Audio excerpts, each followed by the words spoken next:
बिहार के इतिहास का सबसे बड़ा घोटाला उजागर हुआ है, टेंडर घोटाला। ये जो टेंडर घोटाला भी उजागर हुआ है, ये चारा घोटाला से 10 गुना बड़ा घोटाला। और कुछ साल पहले तक बताइए, ये एक तरह का कबाड़ी वाला था, रद्दी वाला था। अच्छा। बंदर बाट का खेल है, जिसमें आप कह सकते हैं ना कि कद्दू कटेगा तो सब में बटेगा, है ना। जो लग्जरी गाड़ियां होती है, जो मतलब 50 लाख 70 लाख 1 करोड़ तक में आती है, वैसी गाड़ियों का इसके कतार लगा हुआ है। वैसे आदमी जो कुछ साल पहले तक रद्दी वाला था, लेकिन और मीडिया में बहुत हद तक सन्नाटा है, जबकि बिहार के इतिहास का ये सबसे बड़ा मतलब घोटाला है। ऋषुश्री एक ऐसा नाम जिस पर एफआईआर दर्ज होने के बाद बिहार के बड़े बड़े अधिकारी कांप रहे हैं। दरअसल ऋषुश्री एक ऐसा नाम इस वक्त चर्चा में बहुत ज्यादा आ चुके हैं, क्योंकि उनके नाम की चर्चा के साथ ही ये सवाल उठ रहे हैं कि क्या और बड़े मगरमच्छ पकड़े जा सकते हैं। नमस्कार, मैं हूं अर्पिता और आप देख रहे हैं पीओ भारत। चुनावी साल है और इस चुनावी साल के बीच में अफसरशाही पर भी देखिए खतरा मंडराने लग गया है। हमारे साथ चर्चा में पूर्व आईपीएस अमिताभ कुमार दास है।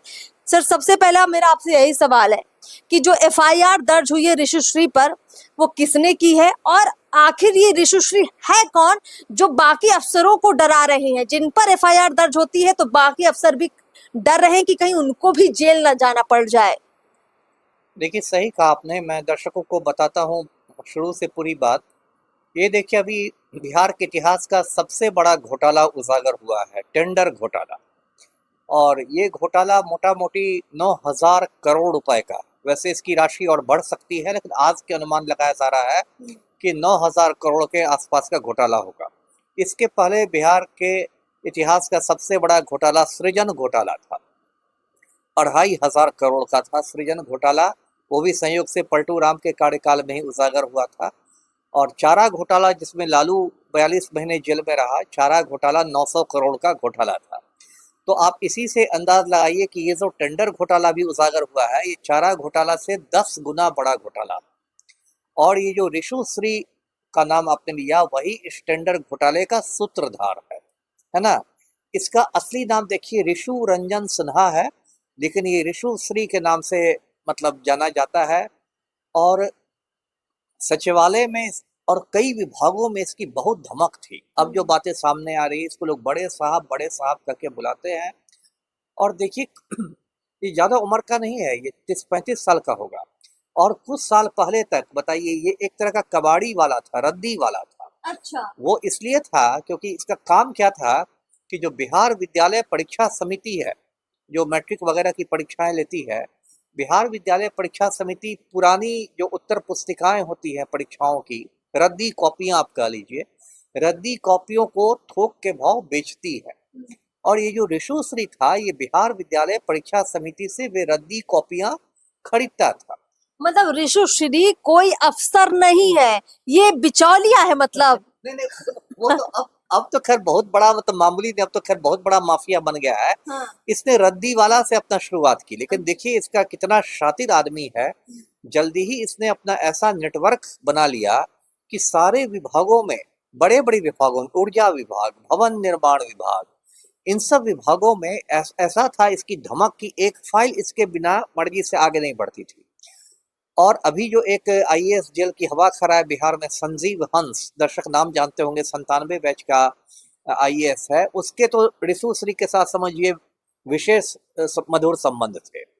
और ये उजागर तब सारा घोटाला हुआ जब पिछले साल जुलाई 2024 में ईडी ने रेड किया। ईडी जो है इन्फोर्समेंट डायरेक्टोरेट, जिसको हिंदी में प्रवर्तन निदेशालय कहते हैं, उसने छापे मारे संजीव हंस के भी कार्यालय पर और आवास पर, और उसी रोज ऋषुश्री के भी कार्यालय और आवास, सब जगह पर छापे मारे गए। और तब पता चला कि ये हजारों करोड़ का खेल हुआ है। और उसमें ऋषुश्री क्या करता था, मेनली इसका काम था अधिकारियों और ठेकेदारों के बीच बिचौलिया का काम करना। और ये ठेकेदारों को टेंडर मैनेज करके देता था। अब देखिए, सरकारी विभाग में जो टेंडर होते हैं, कोई 5 रुपए 10 रुपए के नहीं होते, कई 100 करोड़ कई 1000 करोड़ के होते हैं। तो ऋषुश्री की अपनी जो पैठ बना ली थी, जिस भी तरीके से बनाई हो, जो उसने पैठ थी, तो पैठ के कारण वो अपने मनचाहे लोगों को वो टेंडर दिलवाता था और बदले में उसको 8 से 9% कमीशन मिलता था। मतलब अगर मान लीजिए ऊर्जा विभाग में कोई टेंडर निकलता है और ऊर्जा विभाग ये तय करता है कि हमें भाई किसी ठेकेदार को ये टेंडर देना है, तो ऋषुश्री आगे आएंगे और 2-4 नाम लेकर आएंगे और वही तय करेगा कि अच्छा इसमें से इसको टेंडर दीजिए। बिल्कुल। अच्छा। तो देखिए, टेंडर के बारे में दर्शकों को संक्षेप में समझाता हूँ कि सरकार में जब कोई काम होता है तो उसमें टेंडर इनवाइट किया जाता है। टेंडर को हिंदी में निविदा कहते हैं। और उस निविदा में क्या होता है, एक नियम है सरकार का, वित्त विभाग का नियम है कि कम से कम आपको 3 निविदाएं आमंत्रित करनी है। ज्यादा भी हो सकती है लेकिन कम से कम 3 निविदा। और उसमें जो सबसे ज्यादा सस्ती लगे, जो सबसे कम दाम पर काम करने वाला हो, तो उसी को आपको वो निविदा देना है।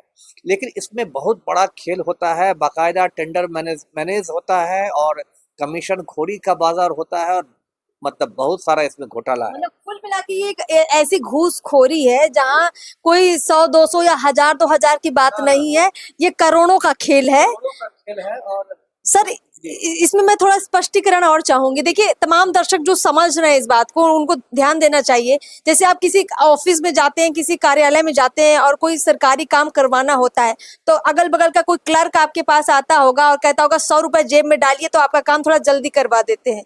तो आपने इस तरह की घूसखोरी सुनी होगी, या उससे कहीं ज्यादा खतरनाक घूसखोरी है? थोड़ा सर इसको और डिटेल में समझाइए कि इससे पैसा उसको लेता कहाँ से था? सरकारी विभाग से लेता था कि ठेकेदार से लेता था? नहीं, वो देखिए उसका ये था कि ये देखिए पूरा बंदर बांट का खेल है। बंदर बांट का खेल है जिसमें आप कह सकते हैं ना कि कद्दू कटेगा तो सब में बटेगा, है ना। और जब कद्दू कटता था तो सबको अपनी औकात के अनुसार कद्दू का हिस्सा मिलता है। अब मान लीजिए कोई मंत्री महोदय है, तो मंत्री महोदय की बहुत बड़ी औकात है, तो उनको तो इतना कद्दू मिलेगा कि वो रायता भी बना लेंगे। लेकिन उसी विभाग में मान लीजिए कोई छोटा कर्मचारी है, तो उसको समझिए कुछ कद्दू का छिलका उलका मिल जाएगा, लेकिन मिलता है सबको। अब मान लीजिए ऋषु श्री ने किसी को 100 करोड़ या 500 करोड़ का ठेका दिलवाया, तो ठेकेदार ने उसको 9% दे दिया। उसी 9% में ऋषु श्री उस अधिकारी की भी मुट्ठी गर्म कर देता था जिससे बोल के उसने ठेका दिलवाया था, उसको भी कर देता था अपनी मुट्ठी में, और अपना तो खैर हिस्सा रखता ही रखता था। इसके पास लोग, मेरे सूत्र बताते हैं, मतलब अभी लग्जरी गाड़ियों, बताइए बिहार जैसा राज्य जो हिंदुस्तान का सबसे गरीब राज्य है, इसके पास लग्जरी गाड़ियों का भी मतलब कतार लगा हुआ है इसके घर पर। जो लग्जरी गाड़ियां होती है, जो मतलब 50 लाख 70 लाख 1 करोड़ तक में आती है, वैसी गाड़ियों का इसके कतार लगा हुआ है। वैसे आदमी जो कुछ साल पहले तक रद्दी वाला था। अब देखिए किस तरह से ये मतलब पूरा देखिए खेल होता है। ईडी ने जब रेड किया इसके यहाँ, तो ईडी को बहुत सबूत मिले। तो ईडी ने बिहार सरकार में एक विभाग है, दर्शक जानते होंगे, विशेष निगरानी इकाई, है ना। इसको इंग्लिश में एसवीयू कहते हैं, स्पेशल विजिलेंस यूनिट। पटना में जो दरोगा प्रसाद राय पथ है, सरपंटाइन रोड भी इसको लोग कहते हैं, वहीं इसका कार्यालय है। वहाँ एक एडीजी स्तर के आईपीएस उसके हेड होते हैं। तो ईडी ने, प्रवर्तन निदेशालय ने विशेष निगरानी इकाई को पत्र लिखा कि भाई ऋषु श्री के खिलाफ एफआईआर दर्ज किया जाए। ये पत्र पहले गृह विभाग को लिखा गया। अब गृह विभाग में जो भी लोग बैठे हुए हैं, गृह सचिव और बाकी लोग, वो घबरा गए, क्योंकि ऋषु श्री को तो सत्ता के गलियारों में बैठे सभी लोग जानते हैं बिहार में, और ये भी सबको पता है कि पलटू राम का बहुत करीबी है। तो उन लोगों ने सीधे एफआईआर नहीं किया, उन्होंने पहले महाधिवक्ता से कानूनी राय ली। जो एडवोकेट जनरल होते हैं, हिंदी में इसको महाधिवक्ता कहते हैं, राज्य का जो सबसे ऊंचा जो होता है विधि अधिकारी, गृह विभाग ने एडवोकेट जनरल से कानूनी राय दी, जबकि इसकी कोई जरूरत नहीं थी। जब ईडी आपको कह रहा है, इतने सारे सबूत दे रहा है, तो एफआईआर करने के लिए, लेकिन एक तरह का टाल मटोल करने के लिए, देर लगाने के लिए गृह विभाग ने उस फाइल को भेज दिया महाधिवक्ता के पास, एडवोकेट जनरल के पास, कि आप कानूनी राय दीजिए। और जब उसमें एडवोकेट जनरल ने भी कहा कि भाई इसमें तो सारे सबूत है, इसमें तो एफआईआर होना चाहिए, तब अभी 2-4 रोज पहले ऋषु श्री पर एफआईआर हुआ है, उसी में संजीव हंस पर हुआ है। ऋषु श्री की देखिए कई कंपनियां हैं, एक उसकी कंपनी का नाम है रिलायबल, कंपनी का नाम है रिलायबल। अभी अभी एक मजाकी है, रिलायबल का मतलब होता है विश्वसनीय। इतना बड़ा जो ठग है बिहार का, उसकी कंपनी का नाम है रिलायबल, जिसका कोई काम रिलायबल नहीं है, लेकिन ये मजाक इन लोगों ने बना दिया है। तो अब देखिए क्या हो गया। आपने कहा कि बहुत सारे लोग घबराए हुए हैं, घबराहट तो नेचुरल है, क्योंकि यदि ऋषु श्री की गिरफ्तारी होती है और उससे पूछताछ होती है कि भाई उसके गिरोह में और कौन कौन लोग शामिल हैं, तो वो कितने सारे आईएएस अधिकारियों के नाम बक देगा। इसमें अफसर के नाम मतलब जो अफसरों के नाम आप कह रहे हैं वही बाहर आ सकते हैं, कुछ नेता मंत्री के नाम भी आ सकते हैं। सब आएंगे, मंत्री आएंगे, अफसर मैंने कहा ना, ये पूरा एक गठबंधन होता है, नापाक गठबंधन होता है। मान लीजिए किसी विभाग में गड़बड़ी हुई करोड़ों का, तो विभाग के मंत्री महोदय की भी उसमें संलिप्तता है ना, क्योंकि फाइल तो मंत्री के थ्रू सीएम तक जाती है। उस विभाग के जो प्रधान सचिव होंगे उनकी संलिप्तता होगी, और भी जो 1000 तरह के सचिव होते हैं, संयुक्त सचिव है, विशेष सचिव है, अवर सचिव है, उप सचिव है, ऊपर से नीचे तक का ये रहता है, क्योंकि सबकी नोटिंग फाइल में होती है। विभाग में तो, सरकार में देखिए कोई काम ऐसे जबानी जमा खर्च तो नहीं होता है ना, फाइलों में होता है, संचिका बढ़ती है, उस पर सारे लोगों को अपनी नोटिंग्स, अपना मशविरा, अपनी राय लिखनी पड़ती है लिखित में, तो उसमें तो लपेटे में बहुत सारे लोग आएंगे। आपको लग रहा है कि गिरफ्तारी होगी कि चुनावी साल में इस मामले को और टरकाया जा सकता है? अब देखिए यही लाख टके का सवाल है। पूरी आईएएस लॉबी तो लग जाएगी रिशु श्री को बचाने में, है ना, क्योंकि अगर रिशु श्री ने सच सच बक दिया और उसे धमकाया भी होगा कि या तो मुझे बचाइए नहीं तो मैं सबको मैं तो डूबूंगा सनम, तुमको लेके डूबूंगा, और पलटू राम भी चाहेंगे कि भाई रिशु श्री की ज्यादा गिरफ्तारी नहीं हो, है ना, क्योंकि तब जांच की आंच मुख्यमंत्री इस तक पहुंच सकती है कि चौखट तक।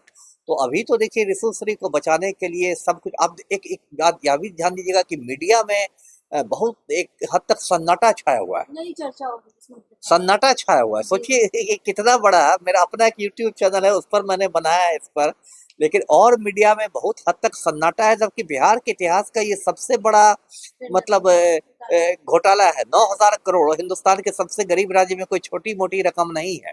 कायदे से तो अभी पूरा मीडिया की ये सुर्खियां रहनी चाहिए, रिशु श्री के अलावा कोई बात ही नहीं होनी चाहिए, लेकिन सन्नाटा से लगता है कि इसने मीडिया को भी मैनेज किया हुआ है जी। और चुनावी साल है और मुद्दों की कमी नहीं है बिहार में, लेकिन इसके बावजूद आप देखिए कि जो टेंडर घोटाला जिसका जिक्र अभी पूर्व आईपीएस अमिताभ कुमार दास कर रहे हैं, इस पर खास कोई चर्चा नहीं हो रही है। इससे आप समझ सकते हैं कि ना सिर्फ बड़े बड़े अफसर, बड़े बड़े मंत्री, बल्कि ये सीधे सरकार तक मामला पहुंच सकता है। और ऐसे में इस घोटाले का जो सबसे बड़ा माफिया है रिशु श्री, वो कब तक गिरफ्तार होगा, ये भी बड़ा सवाल है।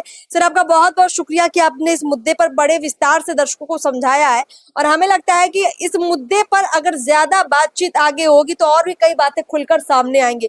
फिलहाल चर्चा में इतना ही, आगे जो कुछ भी इस मामले में होगा जरूर लेकर सामने आएंगे। कमेंट बॉक्स में राय जरूर दीजिए। नमस्कार।